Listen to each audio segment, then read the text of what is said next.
Hello guys, and welcome to another MK Mobile video. A lot of you asked for this video, so I said to myself, it is about time to do it. Of course, I'll be ranking all the gold cards in MK Mobile as of today, month of May 2022, with the current update. So, let's start with A-list Johnny Cage. By the way, another disclaimer before we start. This is my personal ranking, so if you disagree with it, that's perfectly fine. It is not the ultimate truth, it is the way I see the bigger picture. This is the way I see the characters. So, A-list Johnny Cage is a B. He has Power Drain, a special one, and his passive is kind of useful, so he is a decent support, nothing special though. Balanced Kenshi is... I reckon he's slightly better than the A-list Johnny Cage, but still he remains in the B class. Actually, no, sorry, A-list Johnny Cage is a C. It just, when you compare Balanced Kenshi and Johnny Cage, definitely Balanced Kenshi has an edge, but I don't consider Balanced Kenshi as an A, so he belongs in the B, and A-list Johnny Cage is a C. Baraka is a C. I'm sorry, seriously, this guy is one of the worst gold cards. I'm not saying that it's impossible to win with him, it's possible, however, you always have better options. The only thing that he can do is to fight. He's kind of a fighter because he doesn't have any supportive value whatsoever, so you have to use him as your main fighter, as a power drain, a disabler. But once again, there are much better options. He's ugly, he's slow, and his combo ender with the high kick is one of the worst things I've ever seen. Blood God Kotal Khan, I don't know, should I... He has incredibly low stats, however he has regeneration that can be helpful in the beginning of your journey. But yeah, I'm going to put him there. Yeah, seriously, not the greatest card in the world. Bujutsu Kunjin, I'm sorry, very unique passive, very good passive, but not on this character. If this passive was, for instance, on classic Jax, that would be much better, but not on a character who is extremely squishy. Dragon Bed Bariter is a B, a useful passive. He can support even at Fusion 0, so that's always something to... always something valuable, I reckon. Bone Shaper Shinnok is a C. Yeah, much better characters than him. Commando Kano is a C, at least he has stun now, so he can stun. Actually, Bone Shaper Shinnok is slightly better than all those cards, so he has to be on top of... basically, if a character is to the left of the tier, I consider him to be the best of the tier. So, yeah, Bone Shaper Shinnok for now is the best. Cassie Cage is a total S, useful everywhere, towers, boss fights, you name it. Pretty cool character, much better than Combat Club Cassie Cage for Combat Club team in my opinion. She's absolute beast, her specialty is a killer. Crown Monster Sub-Zero is a B, another character who is, by the way, a support, so yeah. Actually not a B, I'm sorry, he's a C, together with A-list Johnny Cage, because they serve the similar purpose. Cybernetic Jackie, I reckon she's a C. She's not a complete garbage, but definitely much better cards. She has fire on special too, and kind of okay passive. Not really the greatest in the world, but still okay. Cyrox Triborg is a B, very useful support. He can do insane damage on special 1. Unfortunately, he's kind of slow and clumsy to play with, but still he's useful. Definitely has his uses. Dark Lord Kotal Khan is a C. I think he's slightly useful, more useful than Bone Shaper Shinnok. Because you can eat a lot of damage with the Oshtex, and you can basically buy some time so that your characters can gain some health in the background, especially if you're playing survival mode. Dark Raiden is an A. He used to be an S, but now after his basics are kind of butchered, he's just an A, and he takes damage from dark magic, so he's an A. Or even a B, I don't know, seriously. He now, you know, the only thing that I really loved about Dark Raiden before the things was that he was extremely useful in towers due to the fact that he doesn't take damage from dark magic. And but okay, he's somewhere in between A and B. I'm going to put him as an A anyways. Demolition Sonya is a B. Very useful character. You can use it even if you have maxed out diamonds. Very useful. Also, her special tool is really good for the fact that she's just a basic gold card. Elder God Kenshi. Elder God Kenshi is a B. I never liked this card. Seriously, probably it's just me. I'm biased. But the problem, I am going to state this for 100 times. The problem I have with Elder God Kenshi, first thing first, he has a wide gap between his basic attacks, and the second thing, that you only gain power if you kill somebody by using special attacks. And this is so bad. Why? You should getting power if you kill somebody regardless of the way, right? So yeah, again, a character that I'll put between A and B, but alright, anyway, let's put him as, no.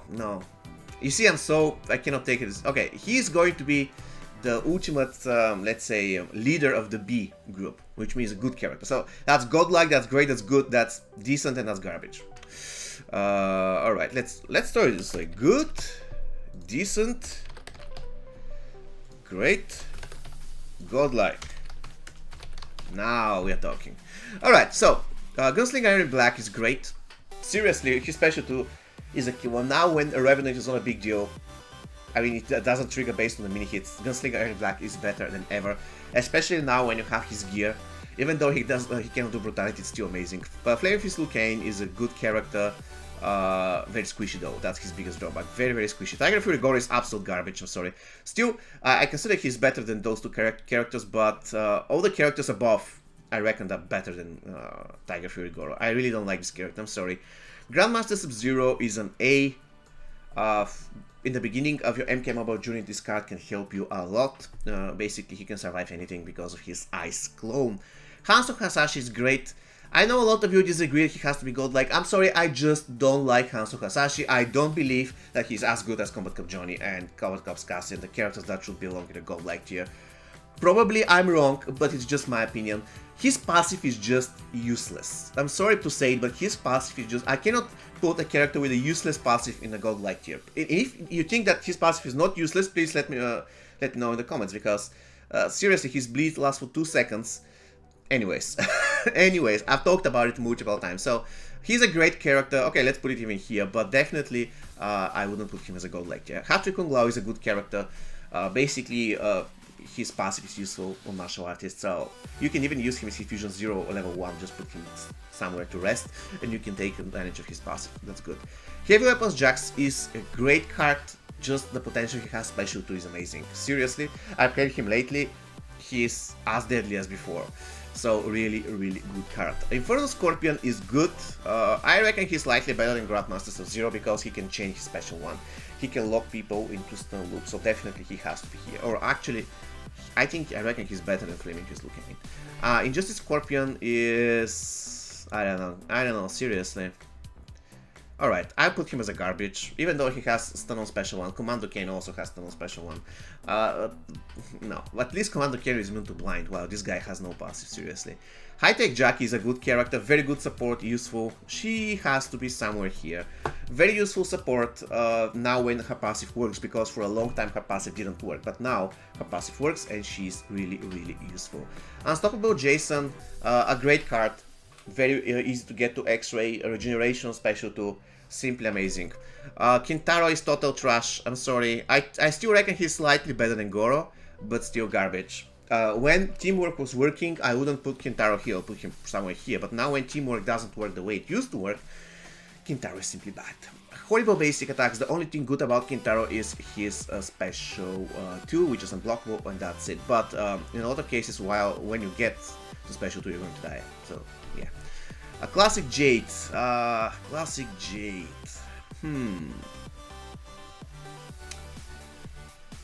Classic Jade. I reckon she's great or godlike. I don't know. I mean, like, another character that I recognize as a good character but simply don't like. So I put her here as a great card, but I wouldn't put her as a... You know, the godlike cards, this tier is reserved only to cards that I'm 100% convinced that they're the best in their league, so definitely Classic J doesn't belong there. Noob Saibot is good, very bad. One of his, his passive really doesn't work. I'm sorry, the way the passive is designed is really terrible. Though if you're good with his chaining of special 2, you can achieve a lot of stuff. Unfortunately, I'm not, so I don't bother using this guy, so I'm sorry. Classic Scorpion is godlike. Classic Scorpion, unlike Classic Noob Saibot, his passive works, and he's extremely useful in every single game mode. The only problem with Classic Scorpion is Centaurian defense, so before you use Classic Scorpion, you have to make sure that the enemy doesn't have Centaurian defense, because if he does, then you are in a lot of trouble. Classic Ermac. Classic Ermac is good only against bosses, let's be real. Outside of boss teams, he can just snare and that's it. And his special 2 deals pretty good damage. Quite honestly, his strength is against bosses. However, he's so good there that everything else can be forgiven. Seriously, he is amazing. I'm currently using him against every single boss fight on my beginner account. Without this guy, I wouldn't have beaten so many boss battles. So definitely a godlike gold card. Classic Smoke, another godlike gold card. Really, really good. Seriously, I'm using him even on my maxed out account with maxed out diamonds, maxed out tower equipment, because this guy is extremely useful in many situations. Simply as a support, he's godlike. Classic Sonya Blade. Classic Sonya Blade. I'm not convinced that she's godlike though.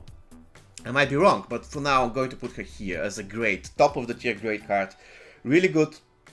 Special one. Unfortunately, she has only one combo, and it's not at the end of the world, but another thing that I don't like about her is her passive that ignores the toughness. I'm not convinced that that's something incredible. It is useful, it can be useful in certain situations, but it's not like absolutely godlike. Classic Sub-Zero, he's decent. Seriously, the problem with Classic Sub-Zero is the same problem with Classic Noob Saibot. If you cannot do his special to chaining, he's not really that great. Also, there are so many goals that you simply execute the enemy character without having to chain his special to something. And Classic Sub-Zero has to do that for no real gains after it. Of course, if you're good with it, with his chaining on special to, you can use it against bosses. That would work. Unfortunately, I suck with it, so he's just a decent card in my opinion. Classic Kano is good. He's somewhere here mid. Good card, very squishy. That's his only problem. Very squishy. Classic Melina is great. Unfortunately, she works only in survival mode. Outside of survival mode, she's not that good. This is the reason why she's here. Classic Sonya, godlike. I'm sorry, Combat Cup Sonya, absolutely godlike. This card can turn the tides of so many battles only by virtue of her passive, her red card, so incredible. Kobujutsu Tanya is somewhere here. She's a good card, but she only works in Faction Wars. Outside of Faction Wars, she isn't that strong, so a card that has only one use. And even in Faction Wars, she's not really godlike. She's just very good, but nothing incredible. Combat Cup Choni is an S. Even though I haven't put the cards here in some specific order, but Combat Cup Johnny deserves to be the leader of this group. Like, he's as good as Diamond, and he's actually better than some Diamonds in the game, so definitely he deserves to be there. Cosplay Jackie, another top great. I reckon she has to be here. Another great card, really incredible. I absolutely love Cosplay Jackie. However, for some reason I don't believe she belongs into the godlike tier. Kraken Reptile is decent, you know, a character that has no passive. Like, you don't want to have passive that triggers when you get hit. Never. So, this guy belongs here. Marksman Kunjin is decent card, very fast and that's it. Squishy, his passive sucks. If you can choose what is going to be the effect, that will be much better. Unfortunately, you cannot, therefore he belongs here as decent card, even though I actually love playing Marksman Kunjin. Vampiress Melina, she basically works in only one team. So, yeah, even though this team is incredible, very hard to build though. So, yeah, she's not really incredible. Mournful Kitana, another useful support, so she belongs somewhere here because she gives 1 bar of power, that's something always good. Master Source Ermac, again, belongs here. Incredible character, you can use him at Fusion 0 all the way to Fusion 10. Even though at Fusion 0 he's not that great, but still, at least he can give shield to the team. Nimble Reptile, another card that is belongs here, decent, next to Crowmaster Sub-Zero and Alice Johnny Cage. Noxious Reptile, again, decent card, nothing special, I'm sorry. Nojutsu Scorpion, he belongs next to Grandmaster Sub-Zero and Demolition Sonya, because his passive can be useful from Fusion 0 level 1 to Fusion 60. Pharaon Ermac, another good card, he can be really good as a support even at Fusion 0. For instance, you kill one of the enemy team, then you sacrifice this guy and you gain 2 stacks of his passive, which is going to be pretty useful by the end of the battle. Especially if the battle is a long fight against characters that have tower equipment and stuff like this. Piercing Melina is decent. In certain situations she can be invaluable, in other situations she's trash. So even though she's somewhere here in the beginning. Possessed Kenshi, decent card, nothing special. Balanced Kenshi, in my opinion, is much better. Alice, Stun Double Johnny Cage though. Stun Double Johnny Cage is here, guys. I'm sorry, but Stun Double, I just played with Stun Double Johnny Cage for so long, and this card carried my account all the way from battle 0 to battle 200 in normal tower and battle 0 to battle 100 in fatal tower after just 1 month, and he's Fusion 6. Actually, currently he's Fusion 7. But he did a normal Elderwind tower at Fusion 6. Basically, this guy, once you understand his mechanics, cannot be stopped. He's like a fighting machine. They cannot just interrupt his basic attacks. And if you corner the enemy, as long as you have good power generation, they cannot do anything. They will be there forever. So, really amazing card. Of course, he's bottom of the tier. The only drawback with Alice Johnny Cage, with Stun Double Johnny Cage, is that he's extremely squishy. So, if they sneeze, he dies, and that's unfortunate. Smoke is good. always good for fire teams. Shaolin Kunjin is good, basically a guy you want to have if you want to build X-ray teams. This Kung Lao is good. He's just okay. Slasher is great. I'll put him right here.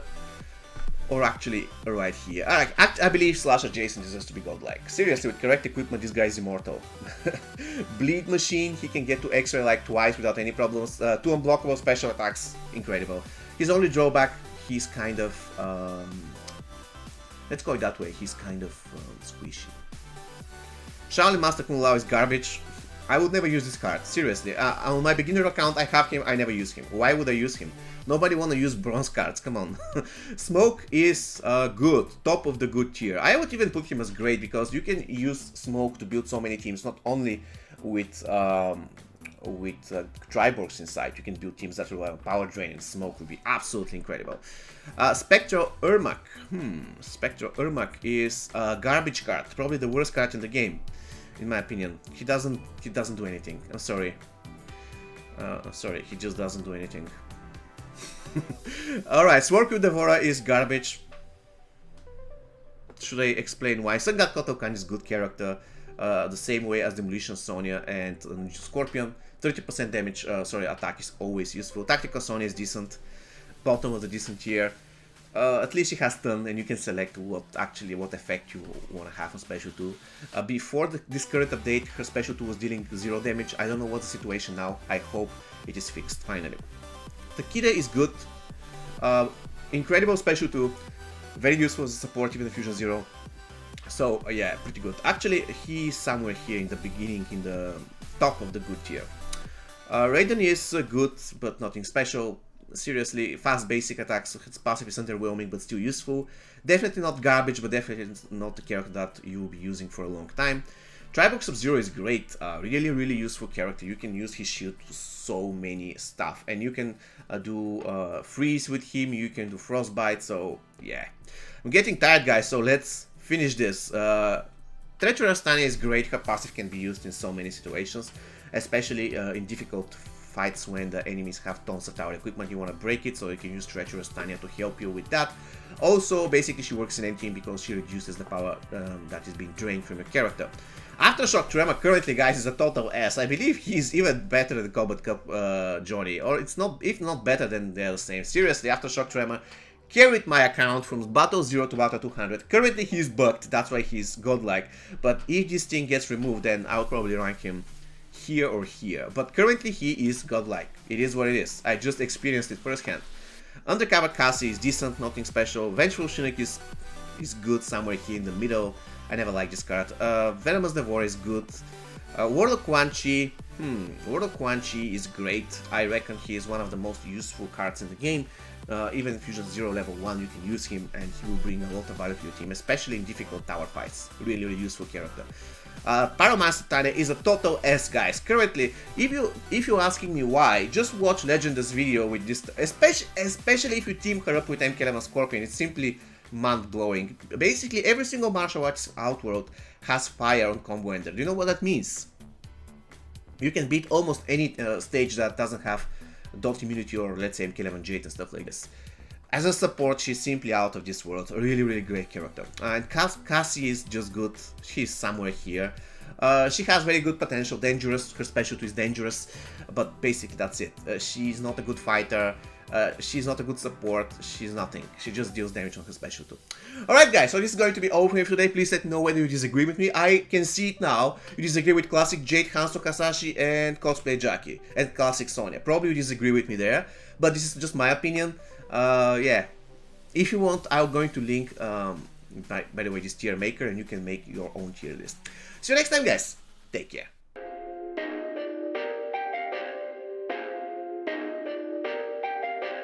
Perfect.